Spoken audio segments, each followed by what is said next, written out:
ಮತ್ತೇನು ನಾಗೇಂದ್ರ, ನಿನ್ನ ನೋಡಿ ಬಹಳ ದಿನವಾಯಿತು, ಭೇಟೇ ಇಲ್ಲ.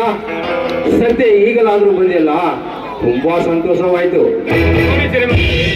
ನಾನು ನಿಮ್ಮೆಲ್ಲೇ ಇದ್ದು ದೊಡ್ಡವನಾಗಿ ಬೆಳೆದಿದ್ದೇನೆ, ನಿಮ್ಮನ್ನು ಮರೆಯದುಂಟೆ? ಹಾ ಇರಲಿ, ಫೋನ್ ಮಾಡಿ ಬರಲು ಹೇಳಿದ್ದೀರಲ್ಲ, ಯಾರನ್ನಾದರೂ ಮುಗಿಸಬೇಕಾಗಿತ್ತಾ ಅಥವಾ ಮಾಲ್ ಸಪ್ಲೈ ಮಾಡಬೇಕಾಗಿತ್ತಾ? ಈ ಊರಲ್ಲಿ ನಾನು ಹೊಸದಾಗಿ ಸರಾಯಿ ಫ್ಯಾಕ್ಟರಿ ಕಟ್ಟಿಸಬೇಕೆಂದುಕೊಂಡಿದ್ದೆ. ಆದರೇನೋ ಮಾತು ಬೆಳೆಸಿರುವಂದರೆ ಯಾವನಾದರೂ ನಿಮ್ಮ ಮಾತಿಗೆ ಅಡ್ಡಿಯಾಗಿದ್ದಾನೇನೋ? ಸರಾಯಿ ಫ್ಯಾಕ್ಟರಿ ಪ್ಲಾನಿಂಗಿಗೆ ಇಂಜಿನಿಯರ್ಗಳು ಬಂದಿದ್ದರು. ಅದಕ್ಕೆ ಸರಿಯಾದ ಸೂಕ್ತವಾದ ಜಾಗ ಎಂದರೆ ಆ ಶಿವಣ್ಣನ 3 ಎಕರೆ ಜಮೀನು. ಆದರೆ ಅದನ್ನು ಅವನು ಕೊಡುವ ಎಂದು ಹೇಳಿದ್ದಾನೆ. ನೋಡಿ, ಭೂಮಿಯನ್ನು ಬಿಟ್ಟು ಕೊಡೋದಿಲ್ಲ ಅಂತ ಹೇಳಿ ಇಲ್ಲೆಲ್ಲ ಹೇಗೆ ಬದಿಗೆ ಹೋದ ಪಾಂಡ ಸೋನಿಯ ಮಗ ಶಿವ?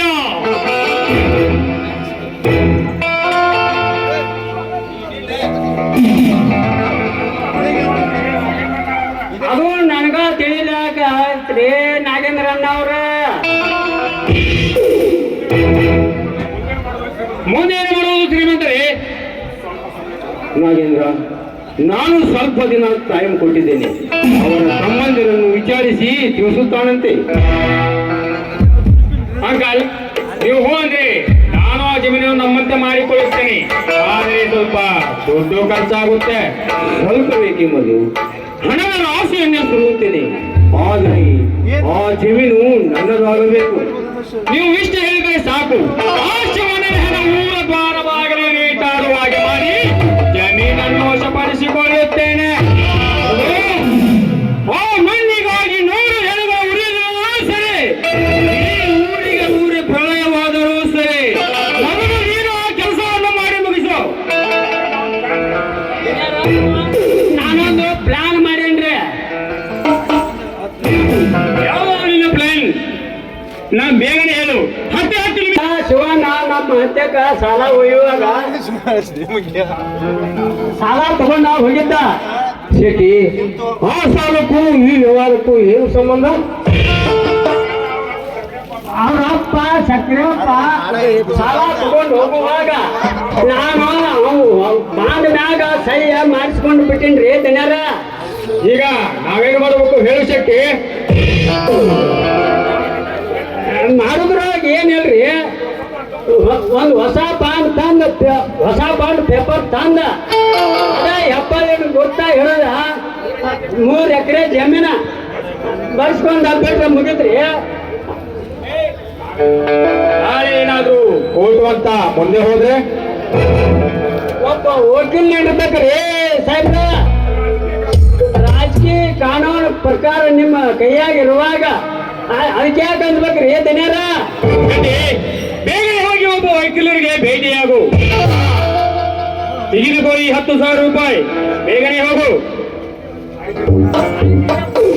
ಆಯ್ತ್ರಿ ದನ್ಯಾರ, ನಾ ಹೋಗಿ ಬರ್ತೇನ್ರಿ. ನಮಸ್ಕಾರ ರೀ.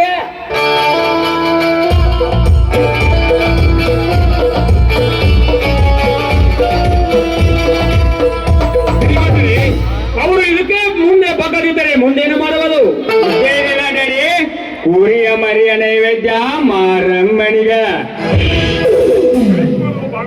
ಕರೆಕ್ಟ್ ಮಗು, ಬಾಂಬೆಗೆ ಫೋನ್ ಮಾಡಿ ಬರಲಿ ಹೇಳು. ಪಾಲಿಂದ ಈ ಕೆಲಸ ಸಾಧ್ಯವಿಲ್ಲ. ಈ ಕೆಲಸವನ್ನು ಮತ್ತೊಬ್ಬ ಗುಂಡ ಇದ್ದಾನೆ ಮಂಜು ಅಂತ, ಅವನಿಗೆ ಮಾತ್ರ ಈ ಕೆಲಸ ಸಾಧ್ಯ. ಯಾರವರು ಮಂಜು? ಬೇಗನೆ ಹೋಗಿ ಈ ವಿಷಯ ಅವನಿಗೆ ತಿಳಿಸು. ಹಣ ಬೇಕಾದಷ್ಟು ಖರ್ಚಾಗಲಿ, ನಮ್ಮ ಶ್ರೀಮಂತರಿದ್ದಾರೆ. ಆಯ್ತು ಡ್ಯಾಡಿ, ನಾಳೆ ಭೇಟಿ ಮಾಡಿ ಅಡ್ವಾನ್ಸ್ ಕೊಟ್ಟು ಬರುತ್ತೇನೆ.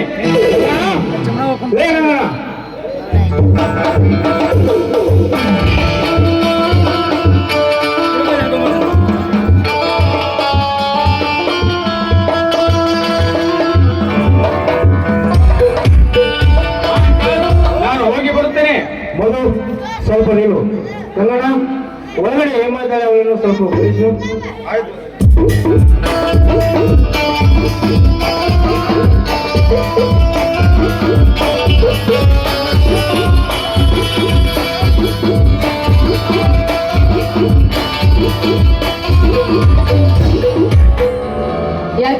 ಕರೆದಿದ್ದು? ಬಾರಮ್ಮ ಹೇಮ. ಇವರು ನಾಗೇಂದ್ರ ಅಂತ, ಅವರ ಮಗ ಮಧು ಅಂತ.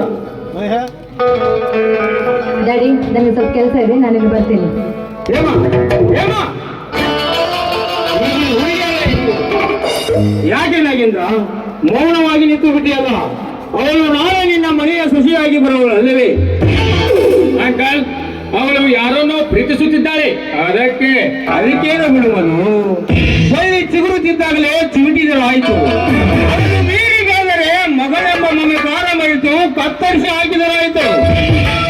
ಹೇಗೆ ಶ್ರೀಮಂತರೇ ಕೋಪ ಮಾಡಿಕೊಳ್ಳುತ್ತೀರಿ? ಅವಳು ಇನ್ನೂ ಚಿಕ್ಕವಳಿದ್ದಾಳೆ, ಮುಂದೆ ಅವಳಿಗೆ ತಿಳಿಯುತ್ತದೆ. ಏನು ನಾಗೇಂದ್ರ, ಇವರಿಬ್ಬರ ಮದುವೆಗೆ ಯಾರಾದರೂ ಅಡ್ಡಿಯಾಗಿ ಬಂದರೆ ಅವರ ರುಂಡವನ್ನು ಕತ್ತರಿಸಿ ಅವರ ರಕ್ತವನ್ನು ಊರ ಜನರಿಗೆ ಆಹಾರವನ್ನಾಗಿ ಮಾಡಿ ಅವರ ಮೂಲೆಗಳನ್ನು ಅಕ್ಷತೆಯನ್ನಾಗಿ ಮಾಡಿ ಇವರಿಬ್ಬರ ಮದುವೆಯನ್ನು ಮಾಡುತ್ತೇನೆ.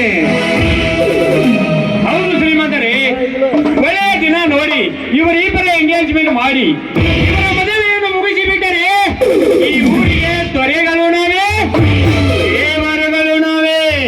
ನಮ್ಮದೇ ಕಾರವಾರ, ನಮ್ಮದೇ ಕಾರಸ್ಥಾನ.